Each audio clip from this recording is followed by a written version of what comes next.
Guys, today we're going to solve this question, rotating the box. So I'm gonna straight to the point what this question want from us. So let's just consider that I have a single array. I'm just for the basic example, just for the sake of simple example.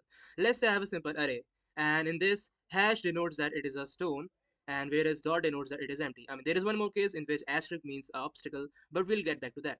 So right now as you can see that I have this and this and this and this. So in this question, just consider that this is a matrix in which if I try to rotate it, the gravity will work on it and the stone will move downwards. And if the stone sees any obstacle, the obstacle will be stay at its own what do we say, the stationary position, and it will block the stone to reach the ground, and this will become the new ground. So that's the whole thing. So before we doing that, we can simply do a simple approach. Instead of going to straightforward to make this kind of matrix, what we can do, we can just apply the gravity in the left direction. It will make the code more easier. So let's just assume that the gravity is working in this direction. So if it is working this direction, what we know that if I'm at this stone, I'm gonna run a while loop and move over here. So but there is a catch, guys. I mean, we don't actually need to run a while loop just to get to the ground. Since what we can do basically, there's a clever trick.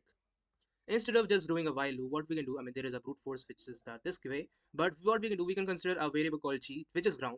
So as we know that if even if we found encounter any stone, instead of just creating a loop, we know that simply we're going to place this thing over here since it's going to reach in the ground anyways, and it's going to be empty space. So here's the dot.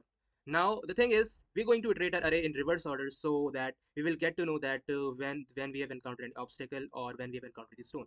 So once we reach this thing, we know that our ground exists right over here, since we can just put the block next to it. So it's going to be g minus 1. So in above it. So once we try to reach at this position at the point, we found out that this stone will goes right over here, since this is the just a level above the stone which we have placed over the ground. So in this way, our g will reach over here, and this will be right this way. So that's the main trick. And in this way, the resultant array would kind of look like this: dot, dot, dot, and then two stones right in the ground. And simply we can just rotate it 90 degree in clockwise direction. Now there is one more case which I need to cover also. What we're gonna do, let's say this O is kind of obstacle. So we're gonna run our same algorithm, but this time I'm gonna tell you how to tackle this kind of situation. So let's say our ground is right over here. So we iterate our array in reverse order. We know that is a stone, and wait a minute. I mean, it is already in ground, so we don't need to do any swiping. Once we try to reach over here, what can we observe, guys? I mean, I can simply see that it should be right to hit this place, right? But no. The thing is, what I can observe that before I was reaching here, since I was rotating in reverse order, I saw that there is an obstacle. So I just modified my ground that the new ground is obviously going to be this index minus this. So the new position for G is going to be this. Since we know that basically once we reach an obstacle, the ground level changes, since it cannot go at the bottom and the obstacle will stick to its own position. So no matter what happens, it's going to stay at this place. So we know that the G is over here since we encountered while we were reversing it. So once we reach at the end of it, we see a stone. So what we're gonna simply do, we're gonna swipe this position. So basically stone will be right over here, and it's going to be an empty place. So in the end, the overall array would kind of look like this. So here is an empty space, then there is a stone, and there is an obstacle, and there is again an empty space, and there is a stone. So that is the whole case which we need to cover. Now in the end, what we're gonna do, we're gonna reverse our array.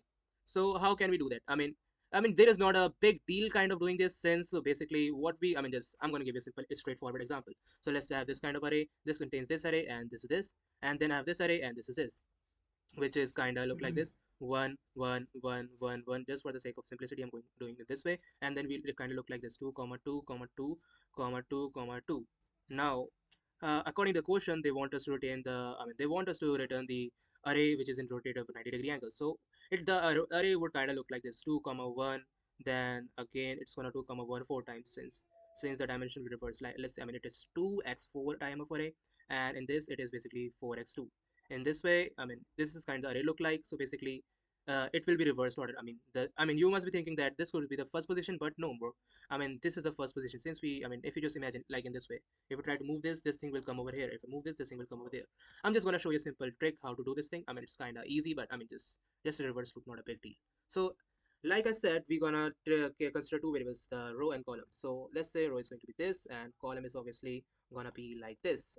Bro, it's typing. I have a lot of typo mistake, but anyway, yeah. Then after that, what I'm gonna do, I'm gonna iterate over the, what do we say? Yeah, our box of information of stone hashes and all those things. Yeah, for I in range of row, what we can do, we can set a ground level for each of the rows. So let's say the ground level for the current row is kind of column minus 1, since it is the end position of the ground, which we know already. So then column in range of col. So, but as I told you that we're gonna do in reverse so that it can be more predictable. Reverse our array in Python, we do like this for reversing and iterating over it. So basically, after that, we just need to consider two cases, and we don't even need to care about the case in which we have an empty space. So let's say at this box position, row and column, we encounter a stone. So stone is basically represented by hash. So what we're gonna do? So we know that once we encounter the hash, we're gonna swap the value of it with the ground value. So basically, r comma c is basically going to be box of r comma I. I mean, I is ground. So basically, like just like this in Python, we swipe like this. We take this, we do this, and we just inverse the variable. G will come over here and C will come over here. What can we see now? We can see that the position, I mean, we have used the place of ground. So what we're gonna do? We're gonna move a ground above one level above, I mean, right, like this. So I mean, we have used a ground, and since we've used this, just we're gonna move towards this place. So that's the basic logic behind it. Then after that, elif. There could be another case in which we have encountered the obstacle. So if we try to encounter an obstacle, what we're gonna do? So basically, we're going to say like this, man. I mean, we have encountered obstacles, so we obviously the ground level is going to be above the obstacle. So let's say there is an obstacle. I mean, there is an obstacle right over here. I mean, or is obstacle and there's some values. So new ground level will be obviously above it. So its position minus the minus one. So yeah, that's it. Then after that, yeah, I mean, we are done with it. I mean, we have successfully rotated. I mean, not rotated. We have applied the gravity to our array. Now we're trying to rotate it. Rotate. And basically, let's say I have a resultant array. Now I'm gonna do inverse.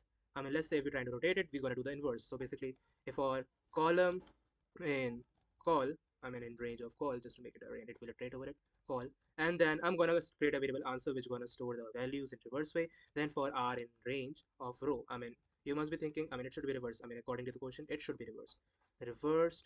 And then in the end, what I'm gonna do is basically in the answer I'm gonna append the each row. What each row is gonna be basically box of, I mean, it's not going to row, it's going to be column and then row. It's always going to be reverse. But since we are doing like this, I guess, I mean, yeah, it will work. It will work. I mean, yeah, it will. So yeah, after that, what can we do is basically we can just append this value to a result and just return the result. Hopefully this code will work. And that's pretty much it. Okay, there was a small mistake. I think I fixed it. Now it will run, hopefully.